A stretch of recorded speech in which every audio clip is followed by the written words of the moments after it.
Okay, so now for the C4. Alright, so first of all, there's some continuity issues with this video because I filmed the later part of it like a couple weeks ago and it was still cold. So just bear with me. Okay, so first of all, this is a 91 C4 Corvette, and it was a weird way that I found the car. I actually had another one owner 89 bought here locally in Plano, Texas, 36,000 miles on it. It was dark blue, a dark blue interior, had some minor mods, exhaust, things like that. It was a one owner car and it was beautiful. Had it bought, had the cash, on my way, call him up, headed over. He decides not to sell it. His family doesn't want him to sell it. He's the original owner, totally understand that.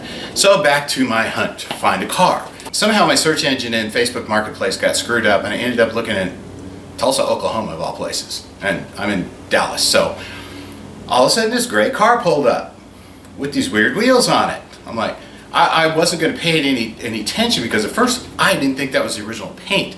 Only 417 cars were painted in charcoal metallic that year. In fact, it was the last year. That color was only offered from 88 to 91.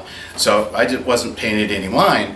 But then I went ahead and looked at it and nothing mentioned in the first part of the information had a Lingenfelter Super Ram on it. It's like, ooh, what? So anyway, got into it and ended up buying the car. But he sent me the build sheet. They didn't have the Maroni, just had the build sheet. It was a copy of an old copy. And the date was kind of odd when I looked at it, but I didn't really pay it any attention. The date on the build sheet is August 1st, 1990. The car is the 124th coupe built for the 1991 model year. So as far as I can figure, based on around 80 cars a day throughout the production build for the 1991 model, that car was built on the second or third production day, which I think it's a Wednesday. I'll have to double check, but I'll put it right here. So, okay, cool. Then I started looking a little bit more, and I ordered the Maroni, or the window sticker. And here's the weird thing. I'll put it up right here. And then here's the build sheet. Dealer to whom delivered to. CPC Bowling Green. Shipped to 600 Corvette Drive, Bowling Green. This car was ordered by and delivered to Chevrolet. Now, depending on who you talk to, CPC stands for a couple things. Cadillac, Pontiac, Chevrolet, or Chevrolet, Pontiac, Canada. This car did not go to Canada because it does not have daytime running lights, which were a requirement starting in, I can't remember, I'll have to put it right here. C4s had daytime running lights in Canada. Anyway, so, weird, right? Okay, it has a department number, an internal GM department number that this car was delivered to. It is 00-574. Nobody can tell me what that department number is. I mean, we figured out a couple other departments. I think 00-516 was interiors. 576, I believe, was the department that cars were delivered to if they were going to be executive cars. But that's the weird part, is this car was ordered by and delivered to Chevrolet. So not a dealership. It would have dealer information down here, and it would have dealer information on here. Nothing. Every fall here in Frisco, we have a regional NCRS event, a judging event. So I went and I talked to the C4 guys, and I swear, I won't go down the rabbit hole in CRS, but a couple of these guys are super nice. I mean, extremely knowledgeable, obviously, and really, really nice guys. And then one guy was just a complete donkey. They'd never seen this department number before. They had no idea what it was, and unfortunately, they didn't have a way to look it up. So they suggested I contact a few people and contact GM Historic and all that, so I did. Contacted GM Historic. Actually had two email addresses, GM Historic, GM Archives. GM Historic didn't have anything on it. GM Archives, they did. They had the delivery invoice. Here's the weird thing. When I pulled the Carfax and pulled the auto check, this car went for a year and 3 months without anything. No registration, no title, nothing. So GM did something with this car for a year and 3 months. I can't figure out what. And again, it was not a executive car because I found out some information on that. They had like a manufacturer title or something to that effect. so they drive it on the street and put those plates on. They couldn't just throw on manufactured plates on it and drive.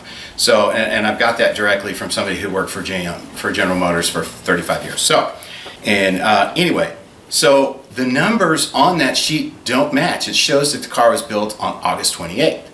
Now, maybe this is the order date on here and the car was actually built on the 28th. But it kind of doesn't make sense because that's a little late to start production, and that's a little late to have car number 124 built. So, I don't know. That's kind of weird.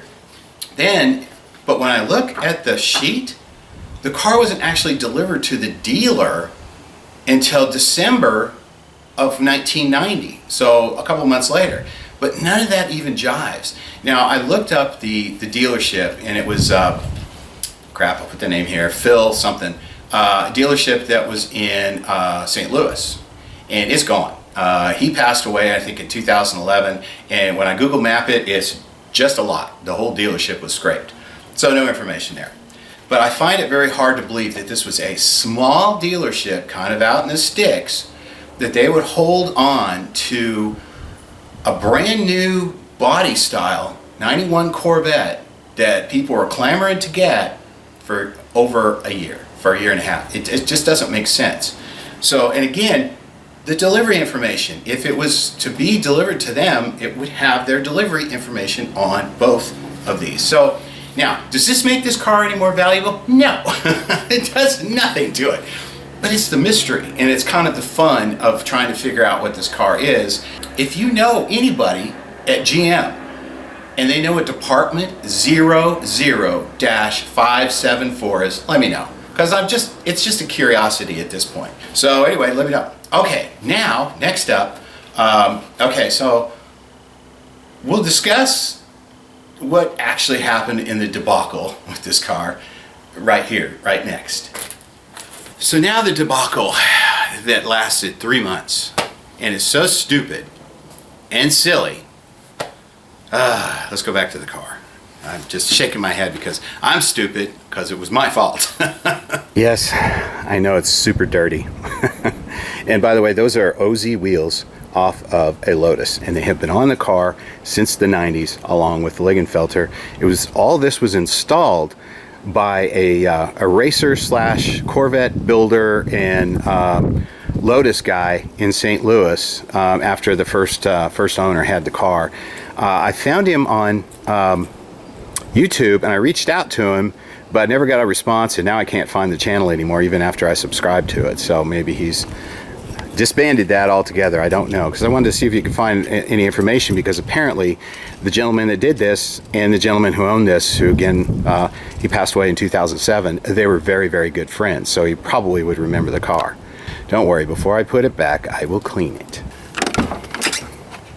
If you haven't seen it yet, it is a 91 6-speed, of course, because the only Corvettes in my book have 3 pedals.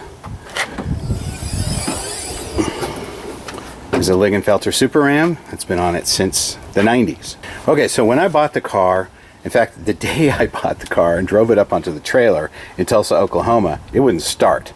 After I'd test driven it and driven it around and, yeah, agreed and paid and signed and all that kind of stuff, go to start it, put it up on the trailer, and it won't start. I'm like, oh shit, what have I done? So, down under there, of course, is the starter. What did I do? We whacked it with a hammer, it fired right up. I was like, okay, it needs a starter. I mean, it's 32 years old, it's got the original starter in it. Yeah, okay, no big thing, needs a starter. But then I drove it for over a year without having any starter issues. Then in June, we went to a car event, I went to start it, and it wouldn't start. Whacked it with a hammer again, it fired right up, and it ran okay. Didn't really have an issue for another month, 6 weeks. Then I had it over at my storage facility and it wouldn't start. Hit it with a hammer, wouldn't start.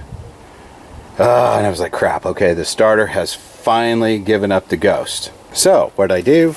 I go to my friendly neighborhood Advanced Auto Riley's and order a starter. Now, the only thing that they could get me quickly was, of course, a remanufactured starter. I'm like, this should be fine. I haven't had a whole lot of problem in the past with remanufactured parts. Let's back it up a little bit. Earlier in the year, I left the parking lights on. in the car. We were going to a car show, and I brought it home from storage and I put it out here, and we were going to go the next day, and I left the parking lights on and killed the battery. So I put it on the charger next day, and it charged back up, and the battery was not even a year old at that point.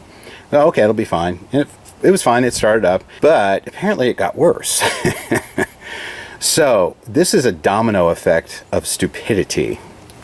Let's get out of the wind and I'll continue to explain. So, unknown to me at the time, I probably damaged the battery, killed one of the cells, whatever. I'll tell you how I figured that out.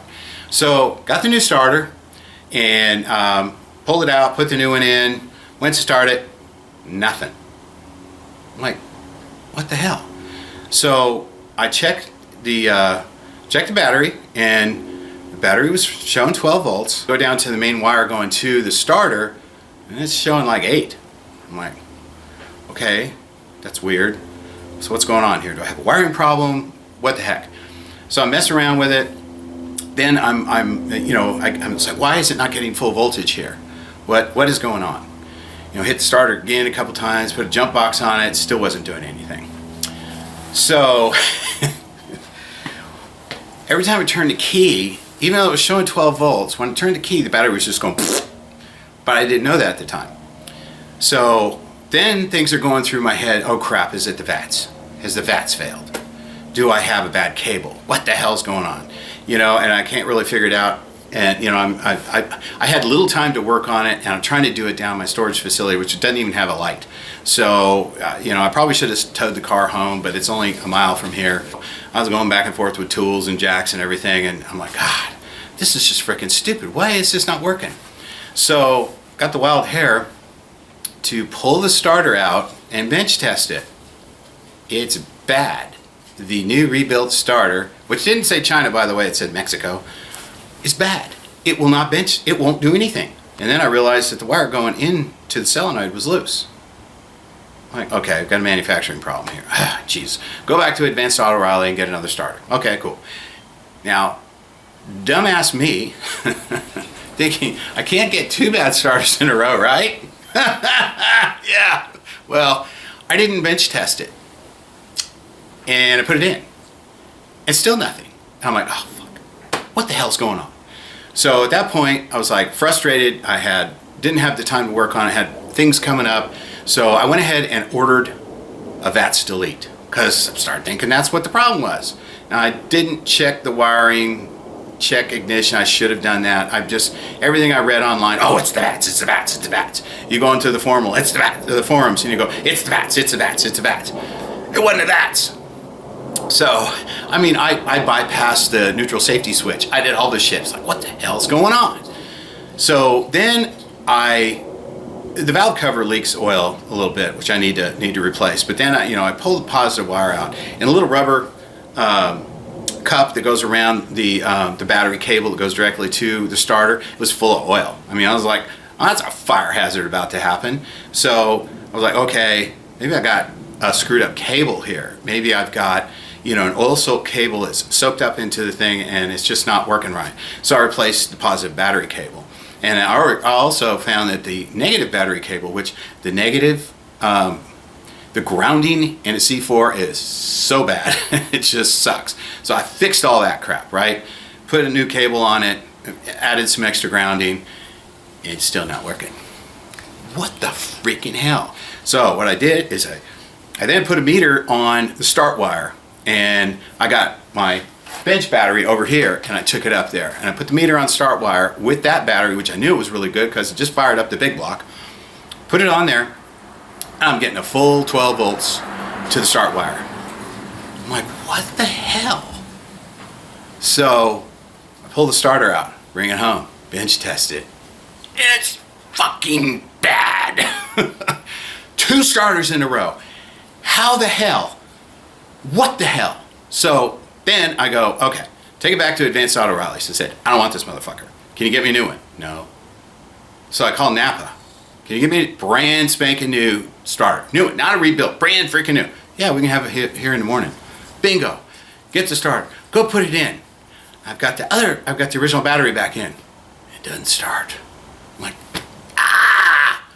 So I go back home, I get this battery, I put it on there, and the car fires right up. I'm like, oh, thank God. So not only did I have a bad battery, it wasn't even a year old. It was a never start. And two bad starters. But now I have VATS delete too. So anyway, this went on for 2.5 months just because I didn't have any time to really get down there and diagnose it, and I had no room, and I really didn't want to tow it home. It was just kind of this debacle it was my fault, because had I not killed the dadgum battery by leaving the lights on for a day and a half, or whatever it was, 2 days I think, it would just been a starter, and I would have realized, well, probably wouldn't have realized. It probably still would have been a fuck up. Note to self, when you are buying electrical parts for a C4 Corvette, buy new. Then we're gonna go for a ride. Okay.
All cleaned up.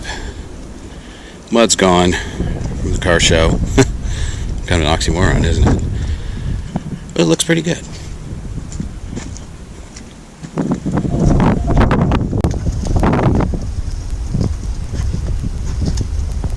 Alright, so not bad, huh? I mean, 97,000 miles on 6-speed, Lingenfelter Super Ram.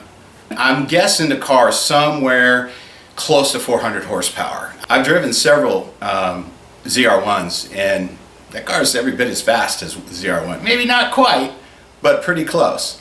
So anyway, let's see. What's up next? Oh, Tahoe's next. Stay tuned.